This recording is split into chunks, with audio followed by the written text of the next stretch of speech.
Light a campfire and everyone's a storyteller. Join us for some thought-provoking and beyond fireside chats.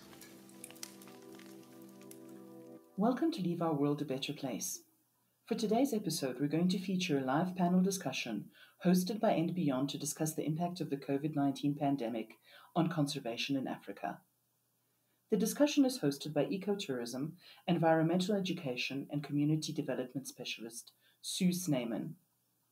Panelists include Barry Mtembu from and Beyond Phinda Private Game Reserve, Drew McVeigh, East Africa Wildlife Crime Technical Advisor for WWF International, Game Rangers Association of Africa Executive Committee member Chris Gallier, Fran Reed, Global Media Manager for African Parks, and Tessa Hempson, Program Manager and Principal Scientist for Oceans Without Borders. The panelists will discuss how the COVID-19 pandemic has affected Africa's game reserves and the communities that live around them, speaking about the economics of conservation and how best to care for the continent's biodiversity while balancing the needs of its rural population. Questions posed by viewers will be addressed at the end. Welcome, everyone. Good afternoon, good morning, good evening, wherever you may be in the world. Thank you very much for joining us on this webinar, which is all going to be about what is COVID's impact on conservation in Africa. A really topical topic at the moment, and something that there are a lot of questions going around with, a lot of fake news, a lot of facts that haven't been proven, and obviously everything's quite new, even though it has been a few months now. So we have a really excellent panel of experts who are going to run us through what's happening in their parts of the world in relation to this, specifically giving us some facts and figures. Just in terms of questions and answers, what we're going to do is be running through discussions and chats with all the panelists, and then we will do the Q&A at the end. But thank you again for joining us. And we'll move straight into our first panelist, who is Barry Mtembu, who is the and Beyond Phinda Private Game Reserve Habitat Manager. Barry's been at Phinda for many, many years. He started as a trainee butler many years ago, then moved on to becoming a guide, very passionate about conservation, and is now the Habitat Manager, responsible for all the conservation aspects of Phinda. Welcome, Barry. Good afternoon to you, and good afternoon, everyone. Thank you so much for welcoming me into this webinar. Barry, what impact has COVID had on managing conservation, specifically in a private reserve? We're hearing a lot about government reserves, but what has your experience been in Phinda? Yeah, this pandemic caught us with our pants down when nobody was actually expecting anything like that to happen. So to say, it's been a challenge since the pandemic came through, where we look at the loss of revenue, because we as Phinda, as a private game reserve, most of our resources or revenue are only dependent on guests. And now without any guests coming in, that means all that revenue stream were knocked out of the picture. So it's really been a challenge on us in keeping and maintaining the property.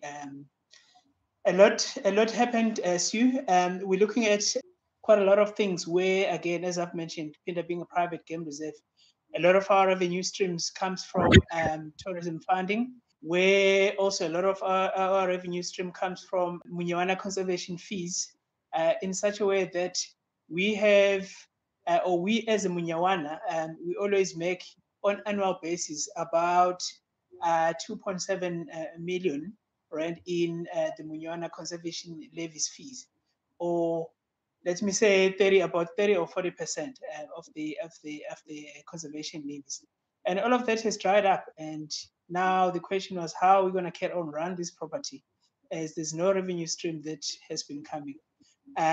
Donor funding dried up as well a little bit, because nobody was interested to put his money into a project, not knowing what the future of the conservation and tourism is going to look like. So it's really been a challenge for us. Not only the tourism side of things, we're looking at a whole lot of impact that has happened. Or for us, we had to close all the lodges, we had to cut all the budgets, so like everything has just been tight. Thanks, Barry. I think you make a really valid point in terms of even prior to COVID, conservation areas were struggling for finance. There are a lot of research, a lot of papers, a lot of articles on how protected areas in Africa are underfunded. And obviously private ones often doing a lot better than the government ones. So I think this is, the crisis has really, aggravated that and highlighted it even more. Barry, in terms of the very close relationship that Pinda has with the surrounding communities, what role has that played? Because obviously we're all very much aware how important the role of communities is in conservation. So what role has that played during this crisis? It's been a sad story to say, because our communities are our first line of defense when it comes to protecting our wildlife and protecting the reserve. And now suddenly there's pandemic and there's no jobs that we as PINDA have been offering to the communities. And now the question was, okay, what's going to happen now? Are we going to open that gap for like illegal poaching? Because like everybody is looking for something to feed the family. We did a survey a couple of months ago with the HR here in Pinda, where we looked at one worker that supports anything between 6 to 8 additional members in her or his family.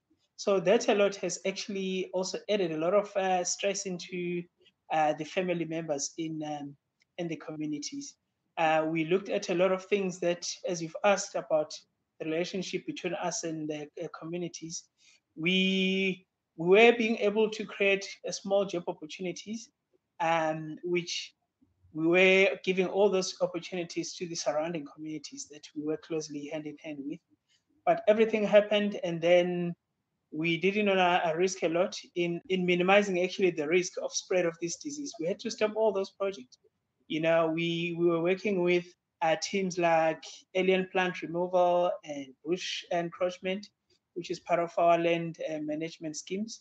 But everything had to dry up, and we had to try and minimize the movements and everything. So that on its own has actually had a huge implications and financial loss to the communities, and which is not a nice thing, because we have built this strong relationship between us and the community for so many years. And so, Barry, do you think that because you had this strong relationship, do you think that going forward in terms of continued support, the community, because they have benefited so much, is there engagement to try and make sure that that relationship continues, plans to sort of develop other ideas?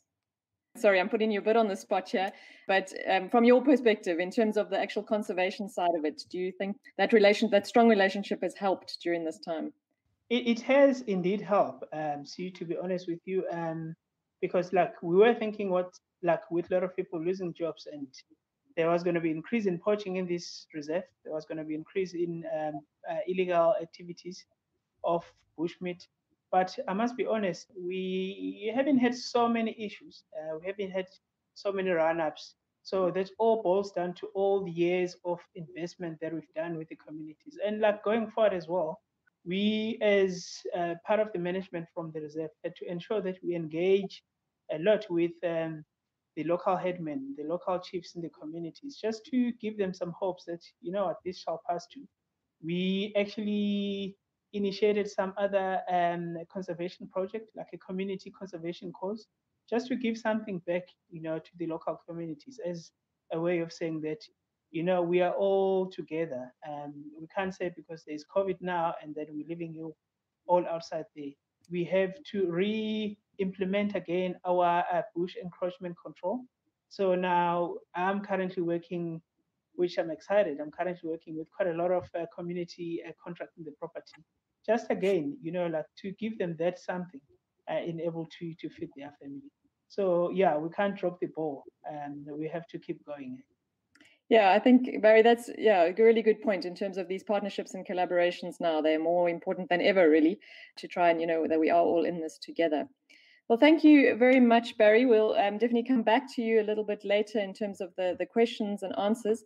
But right now, we're going to move on to our next panelist, Drew McVeigh, who is from WWF International, and he is the East Africa Wildlife Crime Technical Advisor, and has also spent many, many years, more than 20 years in conservation in Eastern and Southern Africa. Welcome, Drew.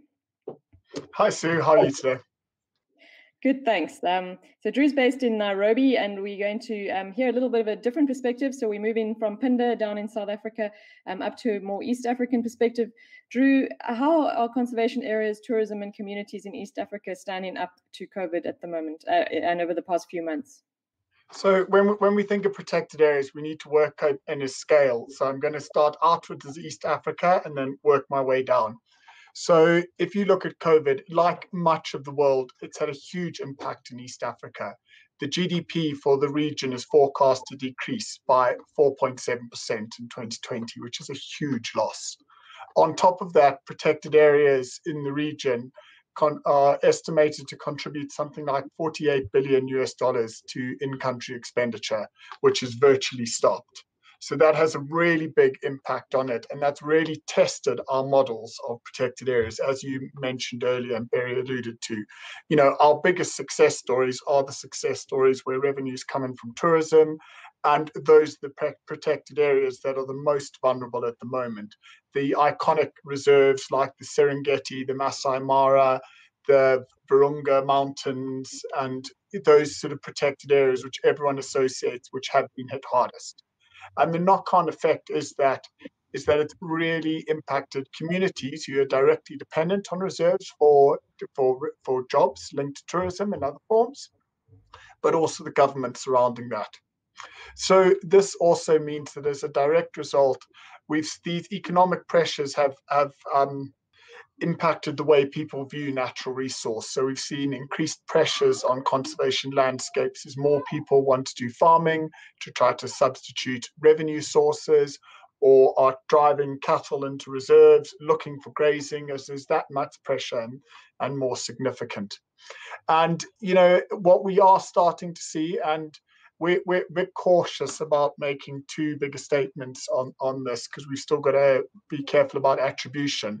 But there definitely this year, there has been an increase in the threats, particularly around bushmeat poaching. You said there's been good anecdotal evidence from across the region about increases. And then also things like human-wildlife conflict have also increased across the region. So on that, Drew, do you think there's sort of been mixed feedback? So there was always this drive of rural people moving to urban areas, and now with COVID, a lot of the urban people moving back to their rural areas and doing this farming. Do you think that's just possibly one of the reasons why there's more human-wildlife conflict? I mean, as you said, you don't want to attribute, but could that be playing a role in terms of the wildlife conflict? Definitely. I think what you tend to see is that people are that much more reliant on their crops or on their livestock. So if you look in the Masai Mara and in the southern Kenya, where we have the Maasai people, their livestock herd is their bank. So now that that bank, that revenue source becomes so much more important. So if you get predation events going on to that and other things, it has a direct impact on them. They have got very little buffer because there's no other income streams coming in. And just last month, we were in the Mara looking at human-elephant conflict. And we visited farms where people literally couldn't send their kids to school because the elephants had been in the night before and eaten all the crops. So it has a huge impact on them. Yeah, and in terms of the lockdown, there also been mixed results from different countries, you know, whether the lockdown helped poachers or whether, you know, you mentioned bushmeat trade, which is obviously a lot about subsistence and survival, but actual poaching, you know, ivory, the sort of high value poaching, has there any signs of impact increase or decrease? So what we've seen is with the lockdown and the shutdown of trade routes, it's certainly things like ivory being transported by people has declined. We haven't seen the sort of seizures. We're looking at the seizure data for East Africa this year, and you can see a distinct decline. But, you know, we're very, very careful about what sort of statements we're going to make linked to that. I think the one thing that you can see is that airports aren't open. So, or have only just opened. There's a significant part where you can't get into that, and even the main transport routes were closed down. But what we have picked up in a few cases is as people's livelihoods are more affected, we have seen people trying to sell ivory. We don't think that's freshly killed elephants. We think that's ivory which people were stockpiling, is trying to make some revenue, or smaller species like pangolin. So iconic species, rhinos, elephants, it looks like poaching the COVID has helped them in terms of lack of disturbance in the protected areas. There's less people there, which is good for them, but also in terms of poaching. But with the smaller game species and even species like giraffe, there looks like there has been an increase in poaching with that. Well, no, thanks, Drew. Yeah, I think it's, as you say, you don't want to sort of give causation or any kind of thing at the moment because we're still in, this process. And also now with borders opening up, are we going to suddenly see a huge increase in, higher value poaching when borders, people who've been waiting sort of. So I think, the next period is going to be a really interesting time in terms of research and figuring out exactly the role that COVID has played in terms of conservation. Thank you very much, Drew. We'll come back to you again as well with some more comments and questions a little bit later. Right now, we're going to move to our next panelist, Fran Reed, who's from African Parks. And Fran is the Global Media Manager for African Parks. Hi, Fran. Hi, Sue. Thanks for having us here. It's great to be a part of it. No, thank you. Thanks very much for taking the time. Just in terms of the general conservation crisis, Fran, how has COVID affected the factors that contribute to this crisis? Have you seen an intensification or even off? What have you found in the last few months? Yeah, well, I think primarily this pandemic has really underscored and made it sort of impossible to disregard the links between our wholesale destruction of nature and our global economy and well-being. And these are behaviors that collectively drive what we call the conservation crisis. And they're largely sort of anthropogenic in origin, and they're interlinked, but generally acknowledged to be the demand for high-value commodities. So that encompasses the illegal wildlife trade, which is it's multi-billion-dollar international trade, which is threatening countless animal and plant species, everything from sort of rosewood to pangolins and iconic megafauna like rhinos and elephants. Another one of those factors is the demand for protein, which is driving the bushmeat trade and overfishing, which is emptying Africa's forests and marine habitats and rivers. And much like the illegal wildlife trade, that's an unsustainable cycle that in the long term is not only going to be impacting human livelihoods, public health, and our ecosystems. The demand for energy, which is where sort of woodlands are being felled for the production of charcoal and firewood to meet increasing demands of a rapidly burgeoning human population, and the conversion of land for human development. And that encompasses agriculture, opening up habitats for transportation routes, mining, human settlements. All of that is clearing habitat at unprecedented rates and to extents that make it almost impossible to rehabilitate these areas. And then, of course, there's climate change, and that sort of ties into all of this. And that's putting both biodiversity and people at risk of extreme climatic events and increasingly volatile climatic events. And I think what we've seen with this pandemic, and both my colleagues have already sort of discussed this in a bit of detail, but that these various factors contributing to the conservation crisis are not entirely uniform across Africa in terms of how they've been impacted by the pandemic. But we may be seeing things like bushmeat trade being aggravated in some parts of the continent, where in other parts of the continent, the illegal wildlife trade and bushmeat trade is at least temporarily slowed. I mean, that all depends on the resilience of these landscapes, of these parks, and the people that live within them and around them. Their reliance on single revenue streams and certainly on tourism, which is, I mean, that's exposed them to being tremendously vulnerable during this time. And then obviously travel restrictions and the suspension of movement, which Drew alluded to. So there are a whole bunch of dynamics there. But I think what's really important to take away from this is that the overarching existential threats of these various factors contributing to what we're calling the conservation crisis, they remain largely unchanged in their threat to us.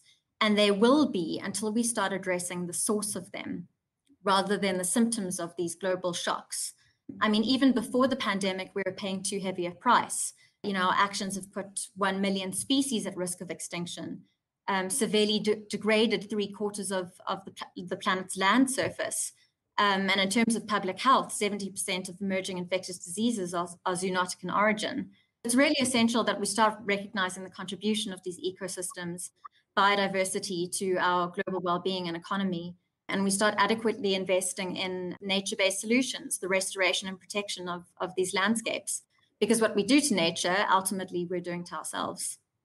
Exactly. And I think you make this, this point, the conservation crisis was there, it's still there, and obviously COVID exacerbated a lot of it. But in terms of going forward, are going to be quite focused on development and health now, especially in Africa, and the need for conservation for organizations like Parks who are playing this role of protection is going to be even more important. Make sure that we don't sacrifice, the conservation needs and goals of countries in the face of development, but that they work together, because they can work together. The wildlife economy can support jobs and revenues in so many different aspects. So, I think that's pretty much in terms of what you were saying. I think that need for that continuation and the linkages between, healthy parks and healthy people is so critical. You mentioned the tourism revenue, and Drew and Barry also mentioned it. Essentially this tap has been turned off. So I think what governments are really seeing more than anything is that how far the flow of the tourism water or the tourism tap went in terms of value chains and multipliers. Have you, as African Parks, stopping of revenue, and also in line with that, just related to donor funding, what has been the impact in terms of security and revenues for the parks that African Parks is involved in? Yeah, so African Parks pioneered the public-private partnership model for protected area management. That's a bit of a mouthful. Essentially, that's we partner governments and communities, and we're fully delegated with the management of currently 19 parks within our portfolio. And that means we're fully accountable and responsible for all staff and the execution of management functions within these parks. And tourism and enterprise development is one of the 5 key pillars of those management functions that we implement. Tourism itself represents about 10% of our annual operating budget.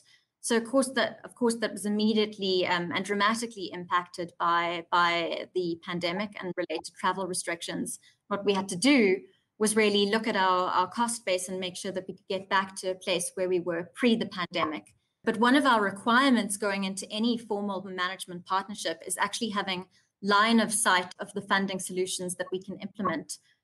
So that's a combination of philanthropic support and park revenue, which tourism is a part of that, but then setting up other alternative sustainable enterprises.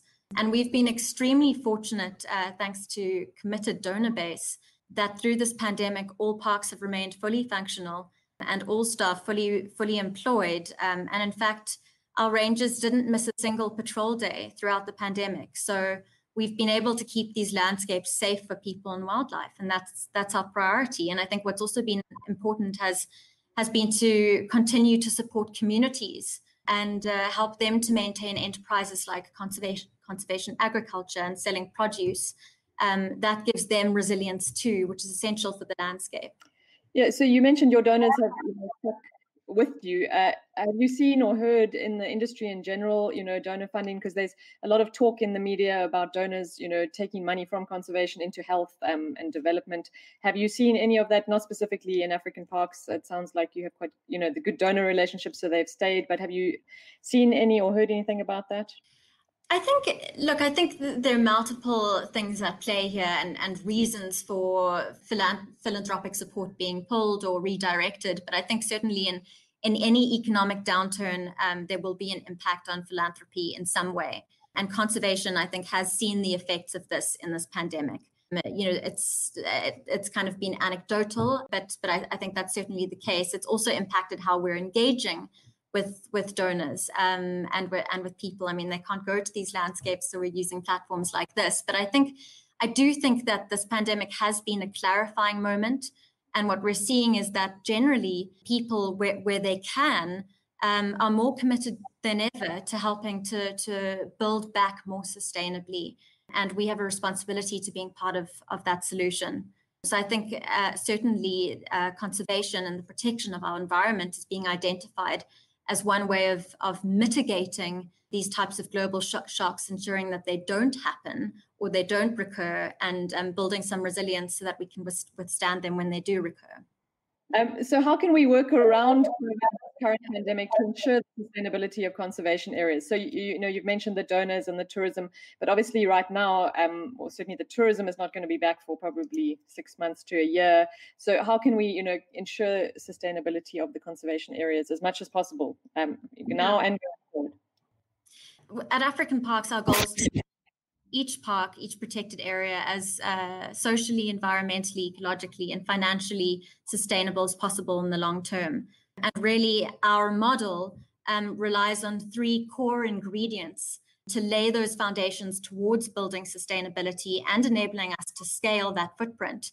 And those 3 ingredients are the triple M, the 3 M's, and the first being the mandate. And that's a long-term contractual agreement that's typically 20 years or more with government and communities, and which grants us total management and operational responsibility for these parks that enables us to counter the threats and manage revenue.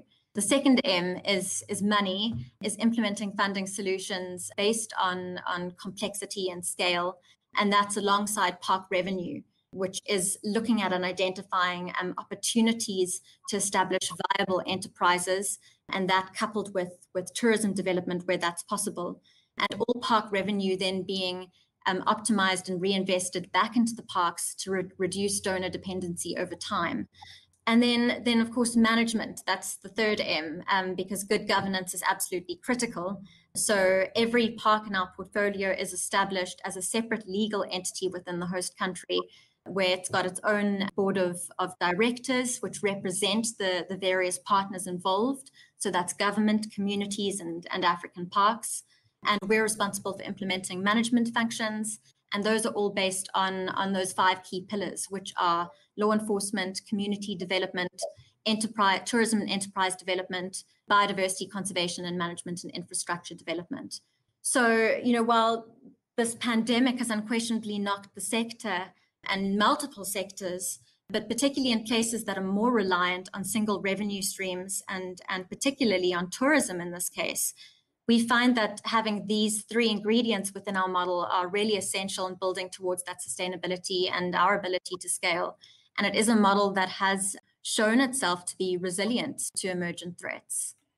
Yeah, I think diversification and resilience been talked about a lot, but we've really, it's this crisis has sort of put the spotlight on it, and models like African Parks definitely something that needs to be replicated. And this diversification, I mean, if any of us have investments in a bank, you would never put all your money into one pot or get in revenue from that. So why should we rely so heavily on tourism?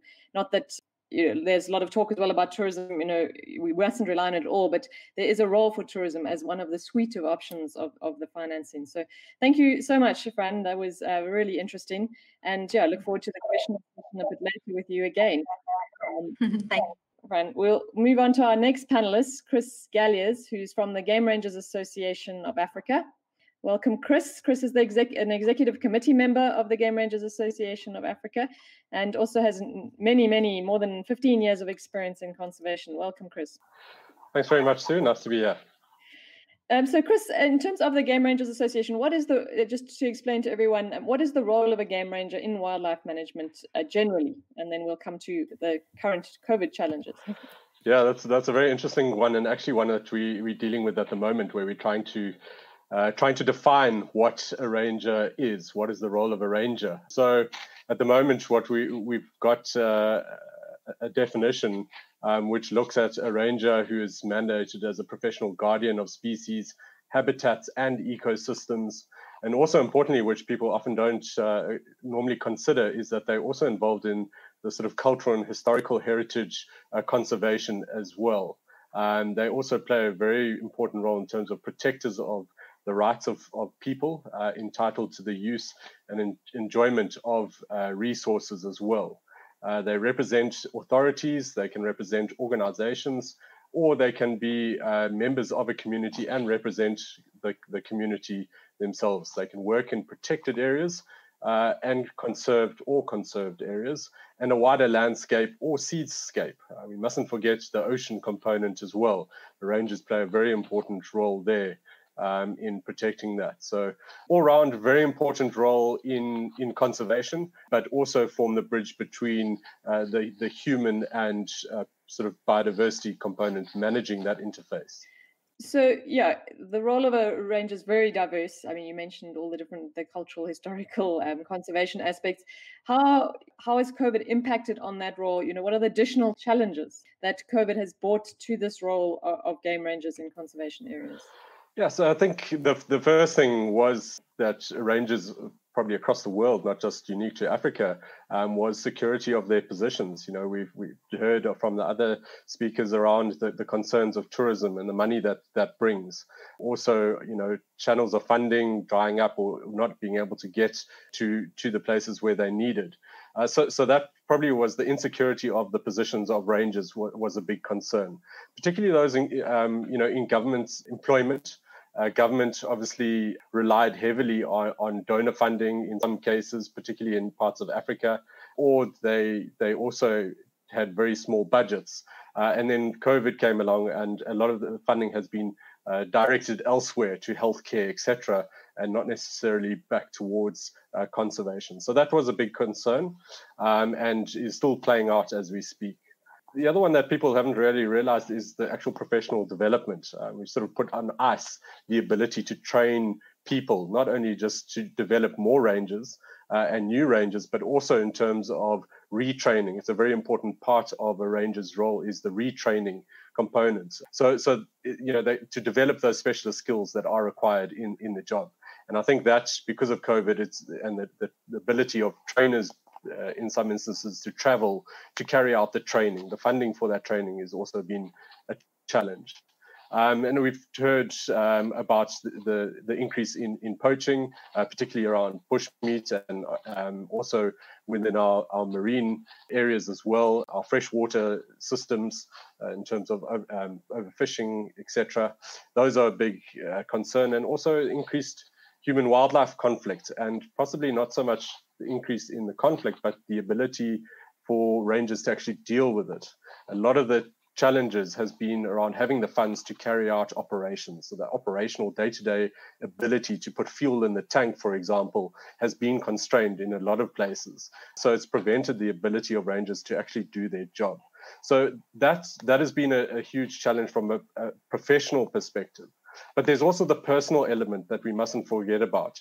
Rangers have families, and families are threatened by COVID, and rangers are often away from their families, and that puts pressure on them, their inability to be there for their family during COVID, the threat that their families face, then they're not there to assist. As you know, many families have been challenged by kids staying at home, and without one parent being there to be hands-on, it's also put strains on those people. So yeah, I think there's a whole list of challenges personally which have played out that often don't get seen, and I think we've got to understand those. The psychological impact, just for example, of not being necessarily able to do their job. A lot of the rangers get into the profession because they're passionate about conservation, and not being able to actually undertake their job because they are constrained by finances really is not good for their morale. Yeah, we come back to this funding question again. I mean, I think, as I mentioned earlier, there was a funding issue before, and now it's become more exacerbated. And I really liked your your take on the psychological impacts, because I think we everyone is talking about this funding and this financing thing, but the psychological or social impacts of rangers not being at home and family members possibly getting ill is really something that we need to look at and address. You mentioned training as well. There'll obviously be a need now in terms of training rangers with COVID, restriction, COVID protocols and things like that. Is that something that's happening at the moment? Are you aware of it at all? Or is it mostly just the people on the tourism side of things, not specifically the ranger side of things? Yeah, so thankfully there have been a lot of organizations that have jumped in and contributed, the basics where some protected areas haven't been able to provide the necessary PPE for the rangers to be able to interact with people. particularly, they've been carrying out, in some cases, humanitarian functions, handing out food to communities, working with communities in health aspects. So they've been asked to do some interesting tasks in some places. So yeah, I think there's been quite a good response. There's been quite a lot done remotely in developing as quickly as possible guidelines, very sort of graphic guidelines, to be able to assist rangers who might be in remote places to be able to understand what precautions to take and how to create PPE or whatever they need if they're in remote places. So there has been quite a strong effort to assist rangers as much as possible in understanding COVID, and also for them to be able to educate others as well. Thanks, Chris. And do you think that it's still true that conservation can bring better economic returns than many other land uses, specifically for local communities? Does that still hold true now that we don't have the tourism funding coming in? Yeah, I think it's a very important question. To be honest, I don't know if it's been fully addressed. What it has exposed is everyone is saying that we do need to, as you were earlier saying with Fran, we can't put our eggs all in one basket. We need to diversify. And what is that diversity? What does it look like? And I think that's where, we've been involved in prior to COVID, looking at developing these real alternatives, not to just have tourism as the sole provider. So yeah, we got to be creative. I think there's still a lot of room for developing those opportunities. We're looking at things such as alternatives, such as venison project, developing a protein source from these areas that can support the people on the outside to try and get real benefits from the land that they own as a competitive, as economic competitors to whatever land use could be there, whether it's grazing, crop production, or whatever. We really need to find that economic opportunity, and I think that diversity is key. So yeah, tourism has been dented. It shows that it is not necessarily the sort of panacea for all protected areas, and we do need to start looking at real alternatives that are complementary to conservation. And there are certainly a number of initiatives at the moment, beyond tourism initiatives that are trying to look at this, because, as you say, there are alternatives, and as long as they are contributing both to conservation and development, and that's where we're going to have to find, the monitoring and evaluation of these, that we don't again sacrifice the conservation for development, because they are compatible. Thanks so much. We'll also come back to you a bit later with some questions, but we're going to move on to our final panelists today, and moving from the land to the oceans. You mentioned the oceans, Chris, and I think something that we so often forget about in terms of conservation. Everyone thinks of the big hairy animals on the land. So welcome, Dr. Tessa Hempson, who's from Oceans Without Borders. She's the program manager and principal scientist for Oceans Without Borders. She got her PhD from James Cook University. It's really great to have you with us, Tessa. Great. Thank you so much, Sue, and thank you for hosting this really important conversation. Yeah, so as I said, moving to the oceans, I think, something that's so often neglected. But have you seen an increase in overfishing as people are turning? We mentioned that people are turning to bushmeat a lot for subsistence and for food. Have you seen cases of overfishing to supplement income and for livelihoods and food? Yeah, so it's actually interesting how the conversation so far has gone in terms of how it's the drivers of what we're seeing now are not all local. It's very much at a global scale, and the oceans are sort of the epitome of that. They really are the ultimate global commons. So in terrestrial spaces, you can put up fences and sort of demarcate areas to some extent to minimize impacts. Whereas with oceans, to a large extent, it's all completely interconnected. So when you look at what the dynamics are around COVID and increases or decreases in fishing pressure, you really need to look at it at multiple scales, like Drew was highlighting earlier. So at a local scale, absolutely, with the decline in tourism, many local coastal communities, particularly in the East African region where we work, they're very reliant on tourism, and a lot of that sector has now collapsed, and there are many people without their normal revenue and livelihoods. So many of those people are having to turn to the local reefs and marine resources to support themselves and their families. At a local scale, yes, there is an increase in local fishing and an increase in the pressure on local reef systems.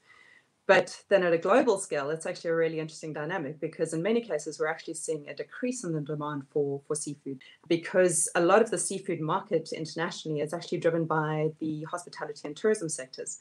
For example, in the United States, about 2/3 of their demand for fish, their fish market, is driven by the restaurant industry.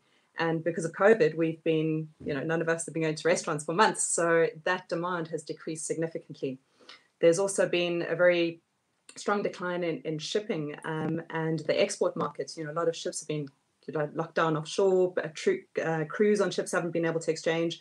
The demand hasn't existed. So there's been a big increase in the demand for fish internationally.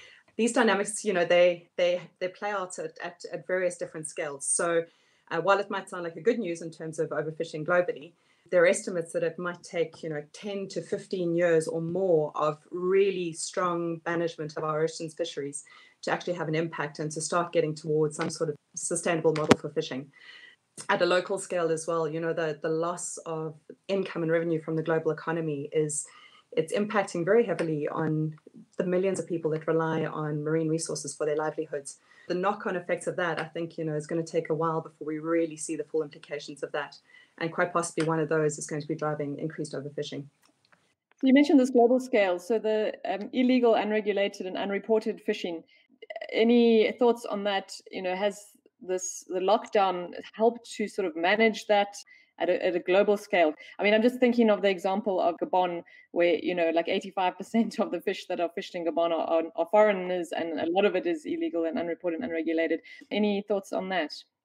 It's a complex one, and I think it's going to take a while for us to fully untangle it and really understand what's happening. But at a local scale, the lack of vigilance on reef sites or fishing grounds because of decline in tourism boats actually being on those sites, we're not seeing when there are people coming in and poaching and fishing illegally. So at that scale, and also the local increase in need for those marine resources, absolutely, there's an increase in illegal fishing. At a global scale, the drivers play a huge part. So if there's no market for fish, then that's a decreased incentive for illegal fishing.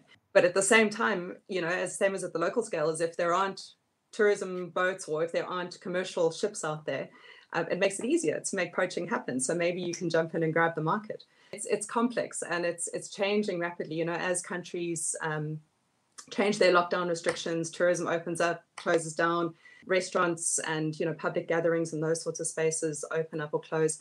The drivers change quite a lot. So I think there's pushes and pulls in both directions, and the overall outcome is going to be really interesting to see how it plays out. And I think one thing to highlight is that in this time, while there are all these really unique dynamics going on, it's a really interesting time to really pay attention and collect the data, notice what the trends are so that we can see how things are influenced, and then to take that learning into a post-COVID world.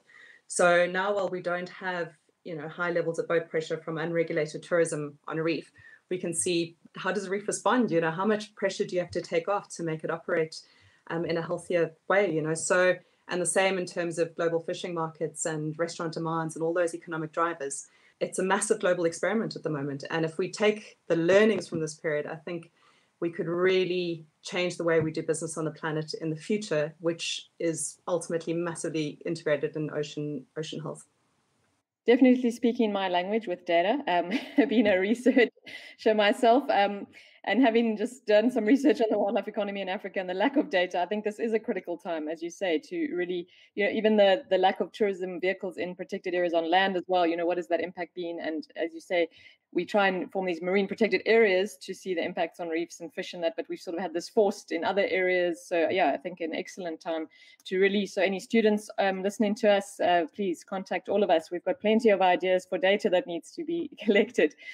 Just quickly, Professor, in terms of the global lockdown, has there been a positive effect on marine wildlife itself, or do you think there's an increased risk because of all the discarded protective wear? We've seen all these photos of marine birds with masks tied to them. What? Any comments on that? Yeah, sure. Again, it's not a straightforward answer. It's quite interesting. So obviously for the oceans, there have been huge positive impacts from lockdown. And obviously, it's unprecedented, all flights grounded globally almost, so all the carbon emissions from that, just the flights being grounded is immense. There's estimates of global greenhouse gas emissions being reduced by 5%, which is, something that we were dreaming of a few months ago. And it's happening, and it's happened overnight. And carbon dioxide is driving a lot of the big issues in the ocean warming. In my environments, I'm working primarily on coral reefs, and we're losing huge tracts of coral reefs around the planet because of increasing carbon dioxide, driving warming in our oceans, and then wiping out huge tracts of reef from coral bleaching. In that respect, I mean, absolutely, the reduction in carbon emissions is a huge bonus. Obviously, there's also with decreased shipping, decreased boat traffic, there's less pollution, there's less underwater noise. So there are a number of silver linings. But again, this is a short-term breather. It's by no means, going to totally put our oceans on track again. But it's a good time for learning. But then in terms of, you saying about seabirds singing with the masks on their faces and things. So yes, definitely. Obviously, as a planet, we're all becoming far more focused on having these protective barriers to prevent the spread of the disease. And that waste is going into our oceans to a large extent. It goes into our waste systems, washed down our rivers and into the oceans. While that is absolutely a very serious threat, it's only a small component of a much bigger issue. And it's a really interesting dynamic where, we're seeing a huge increase in the amount of plastic that we're using. And the exacerbating force on that is that, the global oil prices were declining even pre-COVID. And then when COVID hit, we all stopped traveling. There was even less demand for fossil fuels, which meant that oil got a whole bunch cheaper. And when oil got cheaper, it made it a lot easier and cheaper to produce single-use plastics. At the same time, the global economy crashing, most of us are experience economic stress. We don't have all the extra cash we used to have. So a lot of people are buying cheaper options, and very often those options are wrapped in plastic. And also the alternatives to plastic wrapping is they're often more expensive because it's not mainstream yet. So biodegradable alternatives and packaging. There's this huge increase in demand for single-use plastics. We're all ordering takeout because we don't go to restaurants, so we're getting food delivered to our home. That's packaged too. So there's this huge increase in the amount of pollution that we're putting into the system. And then the real kicker is now that we've got all this extra production, very often when a lot of countries around the world, and particularly the developing world, recycling programs are failing now because very often those are financed by government or municipalities, and those bodies are now experiencing severe economic stress, and they're rather putting their funds into things like health or security, these basic human needs, and things like recycling is seen as a luxury and an extra. So very often those programs have been cut. So a lot of the waste that we would have been recycling no longer being dealt with and making its way into the oceans. And in the developing world, there's an extra little dynamic there where a lot of the recycling sector is actually in the informal sector. Anyone that's been to Joburg has seen the guys, wheeling their trolleys around, and they're entrepreneurs that are collecting plastic from our sidewalks, our streets, our cities, consolidating those, taking them to recycling centers where they're getting paid for what they collect. And that's no longer lucrative because there isn't money to pay these guys. So they're not only losing their livelihood, but all of that plastic collection and concentration for recycling is no longer happening. There are a whole bunch of knock-on effects that are really interesting, way beyond our masks and our gloves, as much as those are polluting our oceans too. Sure. So I think the message here is stay at home and cook for yourself and try not to go out. So you don't need the masks. And certainly cut off the straps of your masks if you are using the masks that have the straps.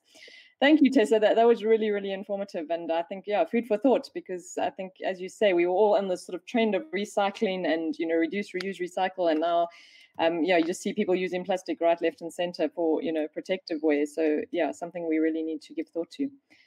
Thanks, Tessa. Thank you, everyone. I think really insightful comments and input from everyone. And thank you very much for the excellent questions that are coming in. We're going to try and run through as many of those as possible.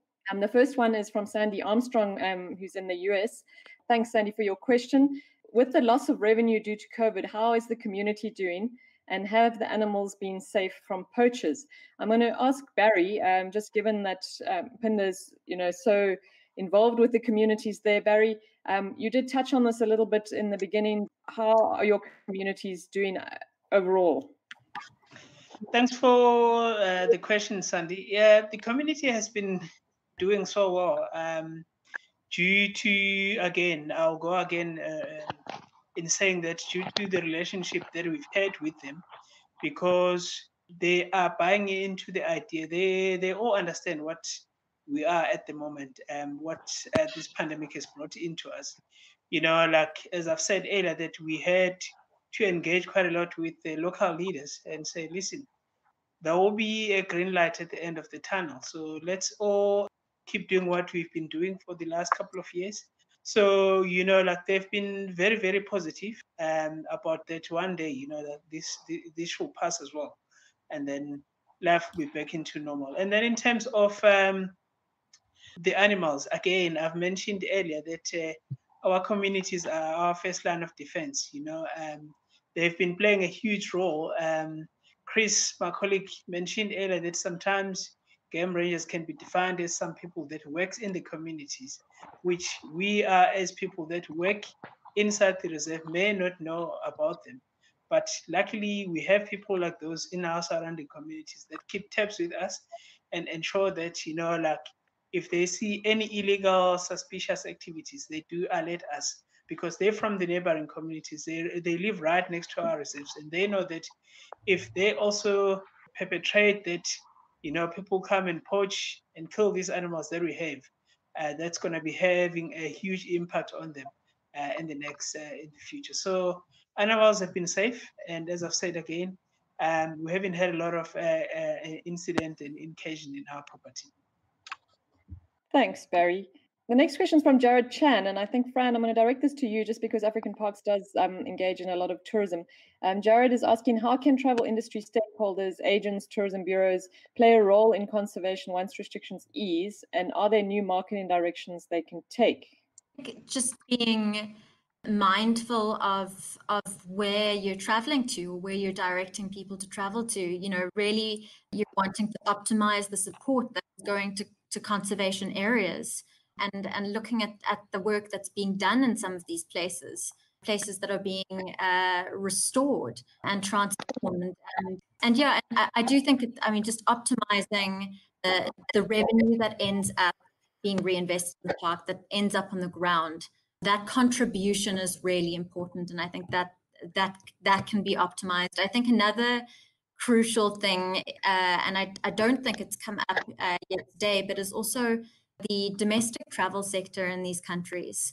And that's certainly been an important one for us. Actually, our tourism to our parks is last year it was over 60% domestic market, which is really essential. So bringing along that sector, bringing along people from nationals in these countries, because they are the ultimate stakeholders and they are the future voters, and the future of conservation in these places lies in their hands.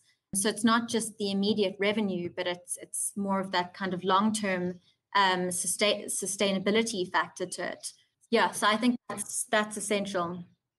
Thanks, Fran. Drew, on that, I know that there's been a big marketing campaign in Kenya for domestic tourism, and certainly in Rwanda with the reduction in gorilla permits. In terms of marketing, any idea, any thoughts and inputs from you from the East African perspective? Yeah, just to build on Fran's point, which I think was really important, we need to make sure that we're investing in tourism enterprises where we know the funds are going back to the communities and going back to the protected areas. There are good examples. We encourage people, Jared and others, to make sure they're looking for responsible tourism operators to engage with, to really make sure that these benefits do transfer across to the local groups. And building on the sustainable tourism agreements that are out there in enterprises which have adopted that is so crucial at the moment, because we have to get as much of the money coming in back into local communities, back into protected areas as possible. Previously in the region, we've all encountered dips in tourism, but generally they've been V formations.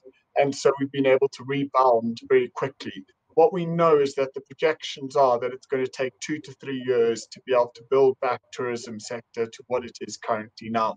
And that's why it's really important that when people do think on their holidays, and we're dying to get more people here as possible, but they are in making sure that their dollar is making maximum conservation value. Thanks, Drew. And I think there's also a lot of talk in the tourism space about people, instead of traveling, to many different countries, countries trying to attract people to stay longer in one country, and also reducing travel and spending more locally. So I think, you both touched on that. The next question is from Giselle Crusden, and I think, Fran, again, because you did touch on this in terms of the conservation crisis, but and anyone else please step in as well, but would you agree that COVID has played a role in accelerating the pre-existing conservation vulnerabilities? I think what the pandemic has done is it's exposed the conservation vulnerabilities rather than accelerated. These were pre-existing vulnerabilities. As I said, I mean, in some cases, the factors driving the crisis have been aggravated, but I do think that what's happening here is, in the grand scheme of things, is sort of more temporary. And what we're needing to look at is what's happening more long term in terms of our impact on the environment and the consequences of our destruction of nature. I think this is a moment where it's now essential that we're looking at addressing the cause, the source rather than the symptoms of these problems, and that biodiversity really, along with climate change, gets integrated into development agendas. It's a time when the finance community and governments across the world can really look at things like nature-based solutions, at mechanisms of restoring and protecting these places that ultimately are the natural factories of everything that we depend on. And certainly what's been exposed in this instance is, that these areas are critically underfunded. How is it possible that everything that our global economy, our civilization relies upon is being held up just by tourism in some places? So we really need to look at ways of investing better and at scale in priority areas. Yeah, excellent point about the exposure. I think the weaknesses in our funding models, in the way we run conservation, has really been exposed, and the incorporation of an international accounts, ensuring that conservation is integrated, really critical. The next question is from Val Mouton, and it's, do you think COVID will drive organizations to work closer together for common goals? I'd like Chris to have the first go at that, and then Tessa, if you'd like to bring in from the ocean perspective. As you said, the oceans are this massive commons, so how can we work together? Chris? Yeah, thanks. I actually think we're already seeing it, so it's already taking place. Thanks to the online ability as well.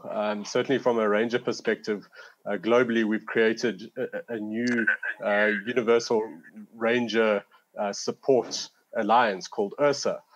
That's been developed over this period, and an action plan is about to be launched around that. So I think these partnerships are really important, and I also think just because we have the ability to influence the narrative and strengthen people's understanding of the tangible link between our health and that of the natural environment. What it's done is also put the word of conservation and ecological health, etc., into the ears of people who probably wouldn't have listened. So we've been able to increase the partnerships, but also increase them cross-sectorally, which is hugely valuable. And I think bringing those additional people, additional sectors into the conversation is a great start. So I think it has been very positive. Thanks, Chris. Tessa, would you like to add on from the ocean perspective? Yeah, sure. So I think, yes, absolutely. I think COVID is something that, it's been an incredible shock to us all, but it's also made us all realize that we're all literally in the same boat, in the words of Jacques Cousteau. The oceans is the ultimate unifier. And it's forcing, like the things that Chris was highlighting, that, multiple sectors have to really work together. And this is something that, the Sustainable Development Goals, SDGs, has highlighted a huge need for, and provided this really strong framework for us to work towards a more sustainable mode of business and operating on the planet. And one of the key things in that is obviously a sustainable ocean sector. And that relates to, the economic side of it, so shipping, fisheries, conservation. And because it's all so strongly integrated, there's no other way to do it but to work together, because if you don't have a healthy ocean, you don't have healthy fisheries, you don't have anything to attract tourism.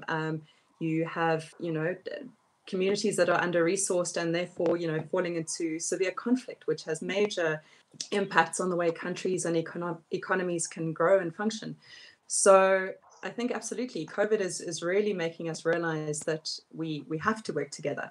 And the ocean is one of the spaces where I think there's the most potential and realization for the way we need to go about that, and the way that we need to really integrate, work together through SDGs, and find innovative ways to bridge the gaps between us to work for a common goal. Thanks, Tess. I'm going to stay with you. There's a question from Blue Nose 352. Does the lack of whale watching or no whale watching tours help whales and orcas feed better? And then Drew, if you want to add on to that, any perspective from the East African coast side as well. But Tessa, your thoughts on that? So first of all, just a disclaimer, I'm not a whale expert, but I get to hang out and have conversations with some wonderful whale experts. So I'll channel them. What you were going to say, conversations with whales, sorry. Well, actually, we've got hydrophones underwater, so we're starting to figure that out. And they do some pretty cool stuff. They have their own dialects and slang. Yeah, it's interesting because last year when we had a booming tourism season, for some reason, so we have these really great networks of whale watchers and researchers up and down the east coast of Africa. Those extend globally. Those are just the ones I'm connected to. And last year there was a lot of concern because there weren't the annual whale migration of humpback whales that come up the east coast. They just didn't arrive to a large extent. There were very, very few whales that came up the coast. And as far as I'm aware, there's not too much understanding yet of why that was a factor.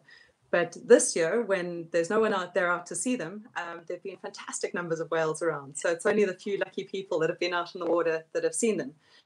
So I don't think it's a categorical answer. I think where whale watching and whale tourism is conducted well, it can be very, very effective in building awareness, teaching people about the environment, engaging guests with these wild places, inspiring donations, change behavior globally in the way we do things to support conservation. Done badly, obviously, mass tourism or unregulated tourism, where whales are getting hustled, where they're exposed to high levels of boat noise, absolutely that will impact whales. And I have a colleague who works in Seattle, which is a huge harbor, and that's very much the focus of his work, is how do we make sure our boat traffic for whale tourism is done in a way where it minimizes the noise underwater in important whale feeding grounds or at particular times of year. So when things are done well, I think it can be a very minimal impact with a very positive outcome, but it's about doing it the right way. Thanks, Tessa. Drew? Yeah, I haven't got a lot to add to that. Tess has captured it brilliantly. I think the other thing that we've slightly got a problem in at the moment is that because there are so few people going out for normal, there's extra pressure on those people who are taking people out to maximize the tourism experience. And there's also a lot less policing going on. So there is a slight risk, and this goes for terrestrial tourism and marine, for those guides to push that little bit harder to get that close, that extra special encounter for people with wildlife, be it whales and dolphins or mountain gorillas. And that's certainly something that we have to watch over this process, is making sure that we're still able to police these things and work with everyone as possible to maximize that. Yeah, thanks, Drew. I think the UNWTO is also developing guidelines now of tourism during COVID. So, worth looking out for those. Barry, I'm going to address the last question, which is from Graham Vakale to you. He's asking, is there a standout permanent change for the good coming out of this pandemic? So, what can we take positively out of this pandemic from your perspective? Yeah, there's definitely a really positive impact. This pandemic, one or the other side of the coin, it has knocked us down, but on the other side of the coin, it has made us stronger with our neighbors or neighboring communities. So yeah, hopefully, and we hope that there is definitely going to be some change going forward, that we can see more in terms of our strength and the bond and the relationship between us and the communities. And we also have to say thanks to Africa Foundation that also had been running up and down, playing a huge role in ensuring that that whole food chain, that whole working together with the communities doesn't break up. So yeah, there's definitely some change coming up, Graham, if that answers your question. Drew, would you like to add to that? I saw you put your hand up there. Yeah, thanks very much. I think it's really, so for me, there's two things that's come out of it. The first thing is we're all not traveling as much. And for people like Chris and I, who used to spend, and Fran and all of us on this call, used to spend huge amounts of time traveling. We're a lot more efficient in a lot of the ways in that we operate, and all of our own carbon budgets have decreased. But I think probably that major factor is, and it's something I think it was the first question, or well, one of the questions earlier that came up was, a lot of these issues, they're not new issues. We've been sitting on them and grappling them. Sue, you and I have been working on Beyond Tourism. Other people have been looking on these things, but there's been nothing to sort of, it's sort of like you don't damage the golden goose, do you? I can't think of what the saying is at the moment. But tourism was good, so it was fine. We didn't really need to think about how we diversify massively. There weren't the huge sort of drives for change. And one thing that COVID's done is it's given us a checkpoint to say, stop, we need to have a look at this. We really need to address some of these factors which have been sitting underlying there for such a long time. And I think it is exciting that institutions are working more on these elements, and we really, people have had, it's been, for one of the better words, adapt or die at the moment. You've had to think of different ways to operate, different ways to do things, and out of these crises do come some of the biggest points of innovation. Yeah. Tessa, would you like to add as well? Sure, yeah, just to follow on directly from Drew, I agree entirely. And I think, there was a question earlier from Jared where he was saying, are there ways that the tourism sector can do things differently? And I think today's call is a brilliant example of that. The fact that we're having this conversation and that it can be accessed by millions of people around the world potentially is due to COVID. And operating in this virtual space, so things like virtual tourism, where we're on safari from our living rooms and we're getting all the kind of stimulation and information and engagement with guides and wild places without the carbon footprint. There's huge benefit in that, and I mean that's not the entire solution, but it's part of a potentially far more sustainable future where we get the benefits of shared information, inspiration, education, but without some of the negative impacts as part of the way we go about things. Maybe we can use all the money that we used for travel and international conferences and put it all into protected area and conservation area funding. Thank you all so much. I think really excellent insights and information and your expertise. Thank you so much for taking the time out of your very busy days. And I'm sure it's the same for you. I feel even though I'm traveling less, I seem to be busier every day. I'm not sure what happened to the time that I used to travel. So thank you. And thank you for the excellent questions that have been coming in and for everyone participating. I'd like to just end off on a positive note. We have all this conservation crisis and all these issues that we're grappling with, but there is a positive chance here for us if we innovate and we reset and recreate things and look at things differently. There is an opportunity to really make a positive difference. So I'm going to just go around for each of the panelists and get either a quote or a word that inspires them in terms of conservation in Africa. So I'll just go along with the panel. So Barry, any last word or quote that you'd like to leave us with to inspire us for the future? Thank you, Sue. I'll end up by saying, yes, definitely this pandemic threw us off. Yes, we did fall off as conservation's tourism business areas, but I believe in that no matter how hard we fell, what defines us is how well we are going to rise. I would like to end again by saying, if we work together with our communities through these conservation areas, we are like an ocean, something that is so strong that can't be broken down. But if we take the road of working as individual, we are like a single drop. So I would like to emphasize on working together through conservation, through tourism and the communities. Thanks you. Thanks, Barry. Drew? Yeah, for me, it's quite a famous saying, but I didn't know where it came from. But I did find out as we're thinking about this. It's called many hands make light work, and that comes from the Haya people in northwest Tanzania. And I think we've all got to work together to solve this crisis. If one institution could have done it, it would be done by now. It's all about partnerships. Thanks, Drew. Fran? Yeah, it's remarkable actually how similar mine is to Drew's and Barry's, but I guess we're all sort of on collectively the same page. But resilience is the word. I think, people are remarkably resilient. We've had our backs up against the wall numerous times in history. Species are resilient and ecosystems are resilient, and we're eroding that at the moment. If we can just change the way we do things a little bit, if we can give these systems a chance, they can recover, and wildlife can recover and return, and we've seen that in the parks that we're managing, and we can recover. And I think there's a lot of hope in the knowledge that ultimately these are human challenges, but because they are, we're also incredibly capable of engineering solutions to them, and we're seeing that in every sector almost of society. I mean, you look at African governments that are standing up and putting nature and conservation tourism at the center of their economic and development initiatives, and people rallying to the cause and joining sessions like this, and there's a lot of hope out there. So it's important to remember that we are a resilient world. Thank you, Fran. Chris?